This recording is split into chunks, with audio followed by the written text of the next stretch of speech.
Hey everyone, welcome back to another one of my videos. My name is Ian. I moved to Berlin about a year and a half ago to work at a startup called Choco. And basically today I'm going to walk through the entirety of my sort of financial setup, how I got set up with a bank account, how I got my credit card set up, how I transfer money back and forth, these type of topics, which I know will be helpful for anyone else moving to Berlin for the first time or to Germany for the first time. So really I'm making this video for a version of myself about a year and a half ago, just trying to figure everything out. So without further ado, let me talk about the 4 questions that we're going to answer today. The first one is, how do you set up your bank account when you live here in Germany? The second one is, how do you build credit while living here in Germany? Third, I'm going to answer, how do you cheaply transfer money back and forth from your German account to your home account? And lastly, we're going to round things out with, how do you invest while living here in Germany?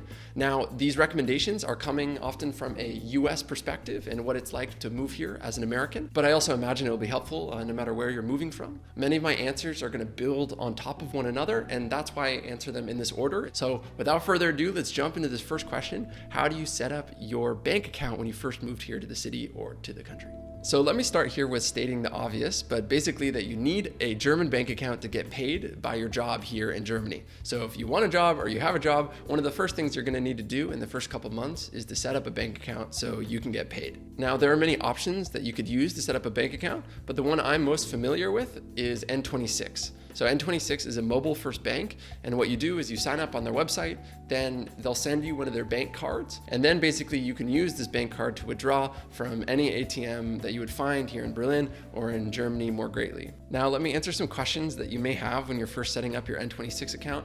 The first one is this bank card going to work for normal ATMs? So as you look around the city, you ask yourself, is your N26 card going to work for all these random ATMs? I found that yes, it does. This was something I worried about, that there would be fees or there would be something else. No, it's completely fine. The only thing to keep in mind is there are only 3 withdrawals per month when you have the free account with N26. And so basically it means that you may have to draw out more money than you would have initially. But of course, it's worth it when you have a free account. So yeah. The second question that you may be asking or thinking when you start with N26 is, where do you ask them to send you your bank card? Because you may not have a permanent address yet. Maybe you're staying in an Airbnb like I was at the very start. And so basically what I did here is ask my company if I could use their address for them to send the bank card when I was just getting started. But whatever your situation is, I'm sure you may want to do something different. But I send it to my company just so I could pick up the card at the very start without having a permanent address. In the description below, I'll put a link to N26 in case you want to go check it out, in case you want to get set up. It's not a referral link, so I don't make any money from it or anything. It's just supposed to be helpful in case you want to set up an account yourself.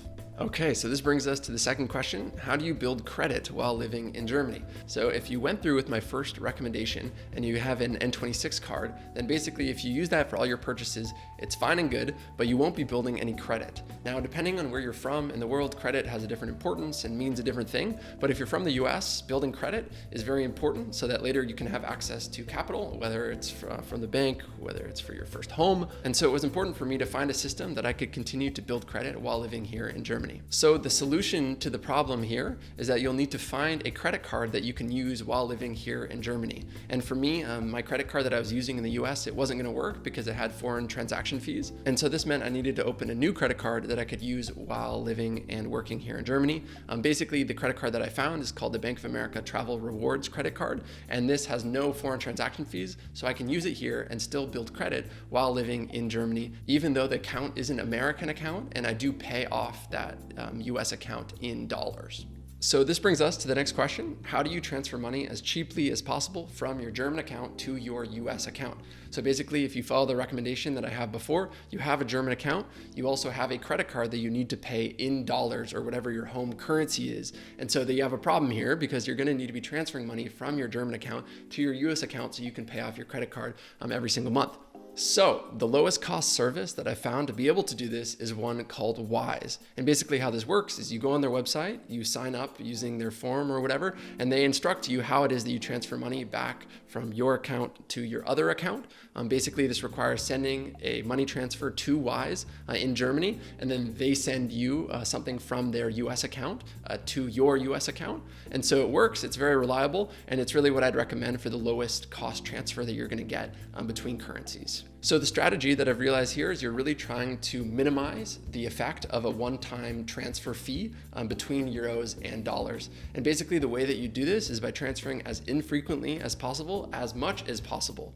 So the limiting factor here for an American living abroad is that you don't want to let your German account go above the equivalent of 10,000 US dollars. And basically this is because it puts you in a different tax bracket and you have to fill out something called the FBAR, which you can read more about, and you'll probably know a lot more than I would know about it. All I know is that basically it's much more simple to let your account stay under this 10,000 US dollar mark. And this is the limit I keep in mind when I'm trying to transfer as infrequently as possible money between my German and my US account. Now to summarize, my rule is that basically when I'm within one paycheck of hitting this $10,000 mark, then I transfer as much money as possible from my German account to my US account to minimize the effect of the one-time Wise transfer fee. If you want to go through this whole process of getting set up with Wise and seeing if it works for your situation, you can use a link down below. I added it. It's a friends and family discount or whatever. So you will be supporting the channel by clicking on that link. I just wanted to let you know. And now we have one final question. How do you invest while living here in Germany?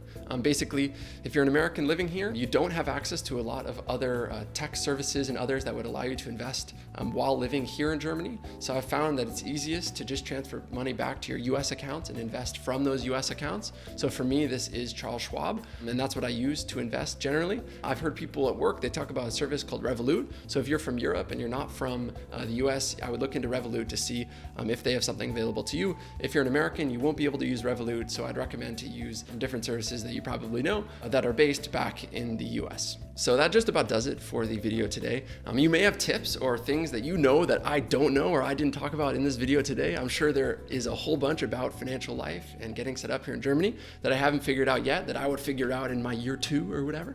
So if you have any of these tips, please let me know in the comments below and I'll incorporate them into a future video. If you're just moving here for the first time, you may see I've made other videos that could be helpful to you and your situation. I would check out the channel to see if there's anything there. And if there's any videos you want me to make, I'm happy to do so. So please also let me know. So again, thanks for watching. I hope you have a good day and I'll see you in that next video, whatever it is.